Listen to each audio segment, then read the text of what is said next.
नमस्कार, आप देख रहे हैं टाइम्स न्यूज और मैं हूं आपके साथ छवि। कपड़ों पर 5% से बढ़ाकर 12% जीएसटी किए जाने पर अब व्यापारियों का विरोध खुलकर सामने आने लगा है। गुरुवार को क्लॉथ मार्केट व्यापारी संगठन और इंदौर रेडीमेड कपड़े व्यापारी संगठन ने संयुक्त रूप से ज्ञापन सौंपा। गुरुवार को क्लॉथ मार्केट व्यापारी संगठन और इंदौर रेडीमेड कपड़े व्यापारी संगठन के पदाधिकारी और व्यापारी सदस्य सैकड़ों की संख्या में मोती बंगला स्थित वाणिज्यिक कार्यालय पहुंचे और कपड़ों पर 5% जीएसटी यथावत रखने और ई-वे प्रणाली वापस लेने के लिए ज्ञापन सौंपा। 5 से 12% जीएसटी किए जाने को लेकर अब गारमेंट्स कारोबार से जुड़े सभी व्यापारी संगठन अब लामबंद हो रहे हैं। जो आप ज्ञापन दे रहे हैं उसको लेकर जीएसटी को लेकर क्या मामला पूरा? साइड में जाओ, उधर से गाड़ी आज जो आप ज्ञापन दे रहे हैं जीएसटी को लेकर क्या मामला है? केंद्र सरकार द्वारा जीएसटी कपड़े पर 5% से बढ़ाकर 1 जनवरी 2022 से 12% कर दिया गया। इसके कारण पूरा कपड़ा उद्योग और रेडीमेड उद्योग दोनों उद्योग चौपट होने की कगार पे हो जाएंगे, क्योंकि कपड़ा एक आम आदमी की आवश्यक अनिवार्य वस्तु में शामिल है। साथ ही सबसे बड़ा उद्योग व्यापार मतलब सबसे बड़ा रोजगार देने वाला कोई कृषि के बाद में कोई व्यापार है तो वो कपड़ा व्यापार है। कपड़े व्यापार से करोड़ों लोग जुड़े हुए हैं। साथ ही जीएसटी लगने के कारण 12% से एक तो महंगाई की बाहर आम उपभोक्ता पर भी पड़ेगी। ऐसा नहीं कि इससे सिर्फ व्यापारी परेशान होगा, देश के 135 करोड़ लोग इससे प्रभावित होंगे। और निश्चित रूप से अभी महंगाई इतनी बढ़ी हुई है और इस स्थिति में कोरोना काल में व्यापार बड़ी मुश्किल से चालू हुआ है। 2 साल से व्यापारी अपना धंधा चौपट करके बैठे हुए हैं। 2 साल बाद व्यापार चालू हुआ है और उस स्थिति में इस प्रकार कर की तरह बढ़ा देना निश्चित रूप से व्यापार को खत्म करने की एक साजिश है। साथ ही मध्य प्रदेश सरकार द्वारा ई-वे बिल चालू कर दिया गया है, जिसको पहले बहुत विरोध हुआ था और ई-वे बिल वापस लिया था। कपड़ा उद्योग में लोग ग्राहकी आसपास के मंडी से लोग आते हैं, 10 जगह से माल खरीदते हैं, इकट्ठा करते हैं और दलाल बेचता है। तो ऐसी स्थिति में ई-वे बिल कौन देगा?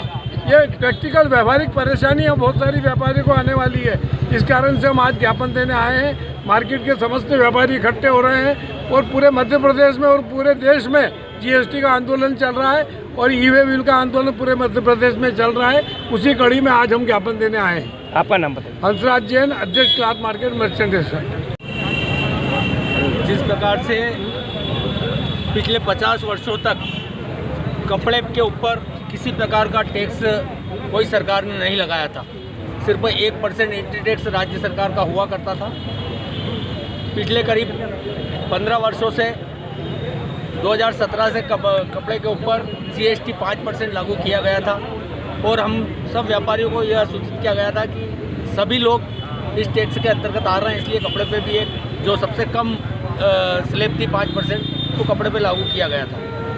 उसके कारण भी कुछ व्यापार प्रभावित हुआ था। वर्तमान में जो 12% टैक्स किया गया है, सरकार की क्या मंशा है ये हमें समझ नहीं आया। बाकी पूरे व्यापारी वर्ग में इसका बहुत अधिक आक्रोश है। अगर सरकार सर्वे करवाती तो शायद कोरोना काल में सबसे अधिक प्रभावित कोई व्यापार हुआ है तो कपड़े का हुआ है। वो कपड़े के व्यापार से अब ये परिस्थिति आ गई है कि छोटे मोटे दुकानदार तो अपना व्यापार कर ही नहीं सकेंगे। कुछ दुकानदार तो जीएसटी लगने के बाद ही बंद हो गई दुकानें। वर्तमान में तो 80% दुकानदारों को इससे बहुत अधिक नुकसान है। मैं सरकार से यही निवेदन करना चाहता हूं कि सरकार इसके ऊपर सर्वे करे और कपड़े के ऊपर जो जीएसटी लगाया गया है 12% उसे वापस लेवे। ये पूरे देश के अंदर इसमें बहुत अधिक आक्रोश है और सरकार को इसके ऊपर चिंतन करना चाहिए। अन्यथा हमें ऐसा लगता है कि सरकार कहीं न कहीं गरीबों को फ्री में बांट करके और व्यापारियों को जो बोल नहीं सकते उनके साथ बहुत बड़ा एक विश्वासघात कर रही है। ये सरकार के लिए नुकसानदायक होगा। हम व्यापारियों की मंशा है कि ये जीएसटी लगाया हुआ वापस करें। देखिए, वेट को जीएसटी को लेकर पूरे देश में एक आंदोलन छिड़ा। ये आंदोलन की आंख पूरे देश में फैल गई है। व्यापारी एकजुट है। इंदौर क्लॉथ मार्केट एसोसिएशन के तत्वाधान में इंदौर रिटेल गारमेंट एसोसिएशन और तमाम कपड़ा व्यापारी एकजुट होकर इस सरकार की जीएसटी का विरोध कर रहे हैं। हम लोग व्यापार में इतनी तकलीफ़ों के साथ खड़े हैं इस वक्त, जिसको शासन शायद प्रैक्टिकली नहीं समझ पा रहा है। कोरोना का एक बड़ा मार, साथ में आर्थिक मंदी और व्यापार, इन सब के बीच में व्यापारी झूल रहा है। मेरा ऐसा मानना है इस देश के प्रधानमंत्री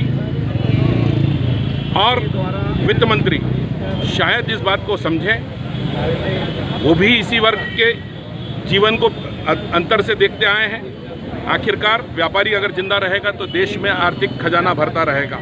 सरकार को चाहिए, अगर सरकार को खजाना भरना है तो ये टैक्स की दरें बढ़ाने के बजाय कम करे, जिससे आम आदमी की जेब से पैसा भी आए और सरकार का खजाना भी भरे। जीएसटी बढ़ाना कोई सॉल्यूशन नहीं है, विकल्प नहीं है। इससे व्यापार भी कमज़ोर होकर देश की मुद्रा स्फूर्ति रुकेगी। सरकार को चाहिए कि इसको जो 12% करने की बात कर रही है वो 5 से भी नीचे ले जाके करेंगे तो ज़्यादा गल्ला भर के आएगा सरकार का, और व्यापारी उनके साथ हमेशा ईमानदारी के साथ खड़ा मिला है। 5% दे रहा था तो वो भी ईमानदारी से दे रहा है, लेकिन 12% अनजायज कहलाएगा। सरकार को पुनर्विचार करना चाहिए। इस मांग को लेकर इंदौर क्लॉथ मार्केट एसोसिएशन के आह्वान पे हम सब एकजुट हुए हैं और तमाम कपड़ा व्यापारी आज एकजुट है। पूरे प्रदेश में ई-वे बिल का विरोध शुरू हुआ है। ई-वे बिल नाजायज़ है। मध्य प्रदेश की सरकार को सोचना चाहिए। छोटा व्यापारी इसमें परेशान हो जाएगा कागजी कार्रवाइयों में। सबसे पहली बात, कपड़े का व्यापार करता है कोई पढ़ा लिखा मैनेजमेंट का आदमी नहीं करता है। जो बहुत कमज़ोर स्थिति का आदमी होता है वो कपड़े का व्यापार करने खड़ा हुआ है, पढ़ा लिखा नहीं है, तो वो ई-वे बिल के चक्रव्यूह में फंस जाएगा। वो ई-वे बिल के काम को कर ही नहीं सकता, किसी भी तरह प्रैक्टिकल है नहीं वो। इस सरकार को इसको पुनर्विचार करके वापस लेना चाहिए, जैसे पहले वापस लिए आज भी वापस लेना पड़ेगा सरकार को। आपका नाम? अक्षय जैन, अध्यक्ष Indore retail garment association. Time news देखिए अब आपके मोबाइल और स्मार्ट टीवी पर लाइव प्ले स्टोर से डाउनलोड करें।